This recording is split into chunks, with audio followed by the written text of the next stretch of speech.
வணக்கம். நான் பார்த்தேன் சமைத்தேன்னு பொண்ணு இன்றைக்கி 2 டைப்பான மோர் குழம்பு பார்க்கலாம். முதல் டைப்பு மோர் குழம்பு இங்கே வச்சுருக்கேன். அதாவது இதுக்கு பருப்பு உருண்டை மோர் குழம்புன்னு பேர். இந்த பருப்பு உருண்டை பண்ணுறதுக்காக 1 கப்பு துவரம்பருப்பு, 1 டேபிள் ஸ்பூன் கடலைப்பருப்பு வச்சுருக்கேன். இதை ஊற வைக்கணும். நம்ம அதுலேயே அந்த வத்த மிளகாயும் போட்டுக்கலாம். இதை தவிர 1 டேபிள் ஸ்பூன் ஜீரகம், 1 டேபிள் ஸ்பூன் சோம்பு இதையும் போட்டு கொஞ்சம் உப்பு, அப்புறமா அந்த பெருங்காயம் இதெல்லாம் போட்டு 1/2 அன் ஹவர் ஊற வச்சுட்டு தண்ணியை நல்லா ஈர்த்து எடுக்கணும். தண்ணியே இல்லாமல் இதை ஒன்றும் பாதியமாக வடைக்கரைக்கிற மாதிரி அரைச்சின்னு வந்துடலாம். அதுக்கப்புறம் இதை உருண்டியாக நம்ம உருட்டிக்கலாம். உங்களால் ஒரு வேளை உருட்ட முடியலன்னா லேசாக தண்ணி தெளிச்சுட்டு உருட்டிக்கோங்க. சிலப்பு அது மாதிரி இருந்தாக்கா பிரிஞ்சுடாமல் பார்த்துக்கோங்க. அதுக்கப்புறம் இதை நம்ம இட்லி வேக வைக்கிற மாதிரி வேக வச்சிடலாம். நான் ஒரு கடாயில் தண்ணி வச்சுட்டு இந்த தட்டு வச்சு அதை வச்சுட்டு இன்னொரு தட்டை வச்சு மூடி வச்சுருக்கேன். இப்போ நம்ம மோர் குழம்புக்கு ஒரு கப்பு தயிர், அப்புறம் 1 கப்பு தண்ணி விட்டு நல்லா இதை நான் மிக்ஸ் பண்ணிவிட்டு, அப்புறம் 1 டேபிள் ஸ்பூன் 1 டேபிள் ஸ்பூனுக்கு கம்மியாகவே நம்ம மஞ்சள் பொடியும் அப்புறம் கொஞ்சம் மிளகா பொடி 1.5 டேபிள் ஸ்பூன் போட்டு இலக்கிக்கலாம். இதுக்கும் உப்பு போடணும். இதுக்கு இடையில் நம்ம செக் பண்ணிக்கலாம் நம்மளோட பருப்பு உருண்டை எல்லாம் வேந்துட்டான்னு. நல்லாவே வேந்துட்டு நான் ஒன்றை உடச்சி பார்த்தேன், உப்பெல்லாம் சரியாக இருக்குது. அதுக்கப்புறம் அந்த பருப்பு உருண்டையை எடுத்துகிட்டு நம்ம இதில் போட்டு கேஸை கொஞ்சம் சின்னதாக்கிட்டு கொஞ்சம் நாடி வச்சுட்டு அது கொஞ்சம் திளைச்சப்புறமா இறக்கிடலாம். ரொம்ப இந்த ஆப்பையால் இழக்க வேண்டாம். இலக்கினா அது பிரிஞ்சே போகாது உங்களுக்கு. இருந்தாலும் சேஃப் சைடு வேணும்னா நீங்கள் மிக்ஸ் பண்ணுறதுன்னா கொஞ்சமாக மிக்ஸ் பண்ணிக்கோங்க. இப்போ தாளிப்புக்கு கொஞ்சமாக கடுகு, அப்புறம் வெந்தயம், ஜீரகம், கறிவேப்பிலை இதெல்லாம் போட்டு தாளித்து போட்டுடலாம். கண்டிப்பாக நம்ம வெந்தயம் போடணும், ஆனால் கொஞ்சமாக போடுங்க, நல்ல வாசனையாக இருக்கும். இதுக்கு பெருங்காயமும் போட்டுடலாம். அதுக்கப்புறம் நான் கேஸை ஏற்றிட்டு அதில் இந்த வலையை வச்சுருக்கேன். இதில் 2 பச்சை மிளகாயை நல்லா அலம்பிட்டு அதை தொடச்சி அதுக்கு மேலே கொஞ்சம் எண்ணெயை பிரட்டி வச்சுருக்கேன்.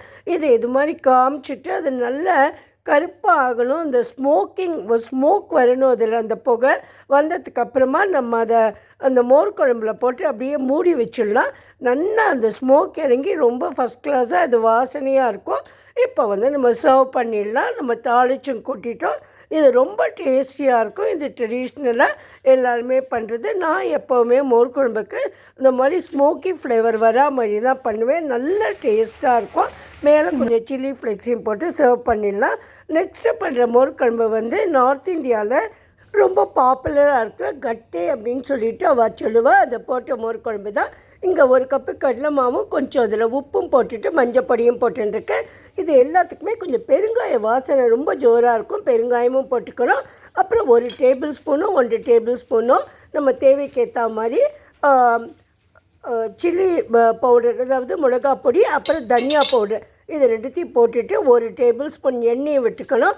நான் பெருங்காயம் போட்டிருக்கேன். இங்கே தனியா பவுடர் போட்டுட்டு மிளகா பொடியும் போட்டுட்டேன், மஞ்சள் பொடியும் போட்டிருக்கேன், அப்புறம் உப்பும் போட்டுட்டு இதை நல்லா நம்ம 1 டேபிள் ஸ்பூன் எண்ணெயை விட்டுன்ட்டு அதுக்கப்புறம் கொஞ்சம் தண்ணியை விட்டு டைட்டாக நல்லா நம்ம இது கலந்துக்கணும். ரொம்ப தொடுன்னு கலந்துக்கூடாது. இங்கே எண்ணெயை விடுறதோ அப்புறம் தண்ணியை பார்த்து விட்டுக்கணும் நம்ம.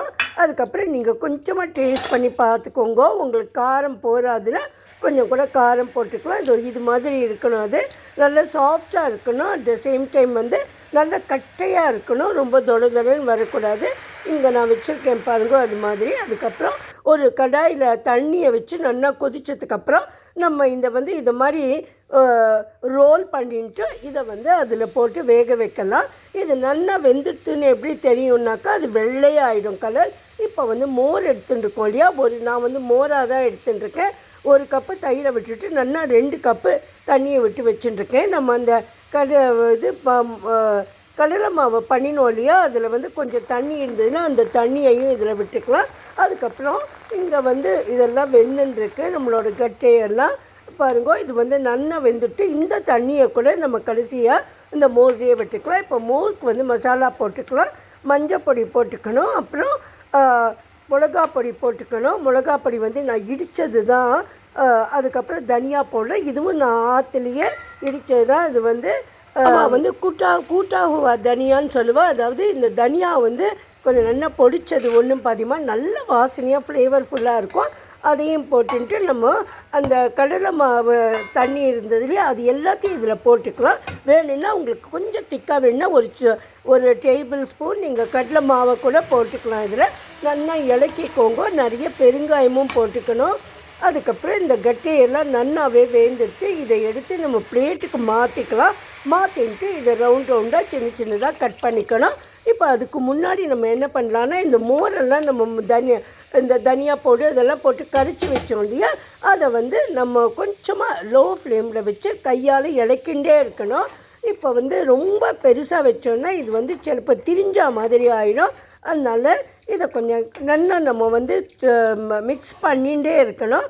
அதுக்கப்புறம் அந்த கட்டையெல்லாம் கொஞ்சம் சூடு ஆடினப்பறம் அதை சின்னதாக கட் பண்ணி வச்சுட்டு அதையும் இது கூட போட்டுடலாம். போட்டுட்டு அதுக்கப்புறமா இது ஒரு 2 மினிட்ஸு நம்ம நல்லா எல்லாம் சேர்ந்து வரணும். இங்கே பாருங்க, அதெல்லாம் நான் வெள்ளையாகிட்டு பாருங்க அந்த கலரு, அதுலேருந்து தெரியும். இது மாதிரி கட் பண்ணி வச்சுட்டுருக்கேன். கட் பண்ணி வச்ச கட்டையை நான் இப்போ அந்த மோரில் நம்ம கொஞ்சம் லேசாக தழைச்சிருக்கு இல்லையா, தழைக்கிறதுன்னு இல்லை, கொஞ்சம் ஒரு தலை வரணும் லேசாக, அதில் போட்டுடலாம். போட்டுட்டு கேஸை சின்னதாக்கிட்டு நம்ம இதை இலக்கிண்டே இருக்கலாம். ஏன்னா இது எல்லாம் நல்லா ஒன்று சேரணும். இந்த டைமில் நீங்கள் ஒரு சொட்டி எடுத்து டேஸ்ட் பண்ணி பார்த்துக்கோங்க. உங்களுக்கு உப்பு காரம் எல்லாம் நல்லா போரி இருக்கான்னு, போரலைன்னா கொஞ்சம் கூட ஆட் பண்ணிக்கோங்க. இப்போ கொஞ்சம் ஒரு 2 மினிட்ஸ் நம்ம வெயிட் பண்ணலாம். வெயிட் பண்ணிவிட்டு இதுக்கு தடுக்கால் கொடுக்குறதுன்னு சொல்லுவாள். அதாவது தாளிப்பு. அவள் தடுக்கா டால்னான்னு சொல்கிறா இல்லையா, அது தாளிப்பு போடுறது தான். அது மாதிரி தாளிப்பு போட்டுடலாம். அவள் நெய்யிலேயே போட்டால். ஆனால் நான் நெய்யில் போடலை, தேங்காய் எண்ணெயில் தான் போட்டேன். ஒரு இடத்துல இந்த மஸ்டர்ட் ஆயில், கடுகு ஆயிலை கூட யூஸ் பண்ணினா நான் அந்த வாசனை பிடிக்குமோ என்னமோன்னு சொல்லிவிட்டு தேங்காய் எண்ணெயை விட்டுருக்கேன். இதில் என்னெல்லாம் போடணுன்னா, கொஞ்சம் கடுகு, அப்புறம் வெந்தயம், இங்கே பச்சை மிளகா 2, வத்த மிளகா 2, நிறைய கருவேப்பிலை, அப்புறம் ஜீரகம், இதெல்லாம் எடுத்துகிட்டு நல்லா அந்த தடுக்கா பண்ணிவிட்டு, அதாவது தாளிப்பு கொடுத்துட்டு நம்ம கொட்டிடலாம். அதுக்கப்புறம் ஒரு சீக்ரெட் இன்க்ரீடியண்ட்டும் அவள் போடுறா. ரொம்ப ரொம்ப நல்லா இருந்தது. அது என்னென்னாக்கா, கொஞ்சமாக இந்த கரம் மசாலா பவுடர் இருக்கு இல்லையா, அதுவும் கொஞ்சம் போட்டுட்டு அதுக்கப்புறமா மறுபடியும் இதில் நிறைய இந்த ஹீங்குன்னு சொல்கிறா, அதாவது நம்மளோட அசஃபடிட்டா பெருங்காயம், அதுவும் போட்டுட்டு அதுக்கப்புறம் பாருங்க, கையிலேயே நான் பொடித்தது இதுதான் அந்த குட்டாகுவா தனியான்னு சொல்கிறது. தனியா இருக்கு இல்லையா, அதை நம்ம கொரியாண்டரை பொடிச்சு வச்சதை அதையும் போட்டுட்டு கொடுத்தாக்கா எப்படி இருந்ததுன்னா ரொம்ப ரொம்ப நல்லா இருந்தது இது. அதுக்கப்புறம் அந்த கரம் மசாலாவும் நான் போட்டிருக்கேன். அது கொஞ்சமாக போட்டால் போகிறோம். ஆனால் கண்டிப்பாக அந்த வாசனை ரொம்ப தூக்கலாக ரொம்ப நல்லாயிருக்கு. அப்புறம் நிறைய கொத்தமல்லியும் போட்டுட்டு இதை சர்வ் பண்ணால் இதை தான் கடி சாவல்னு சொல்கிறா. ரொம்ப ரொம்ப டேஸ்ட்டாக இருக்குது. இதுவும் நான் பண்ணி காமிச்சிருக்கேன். உங்களால் ஒரு வேளை ஊற வைக்கிறதுக்கு அரைக்கிறதுக்கெல்லாம் முடியாதுன்னா ரொம்ப ஈஸியாக பண்ணிடலாம். Hope you all will like this. பிடிச்சிருந்ததுன்னா நீங்கள் பார்த்ததுக்கப்புறம் உங்கள் ஃப்ரெண்ட்ஸ் யாருக்காவது இருந்தால் ஷேர் பண்ணுங்க. Please support me. Thanks a lot. அப்புறம் very very happy Pongal Sankranti. நீங்கள் கொண்டாடுறது நல்ல சௌரியமாக நல்ல சந்தோஷமாக கொண்டாடுங்க. Meet you in my next video. Thank you friends. God bless. Have a great day. Thank you.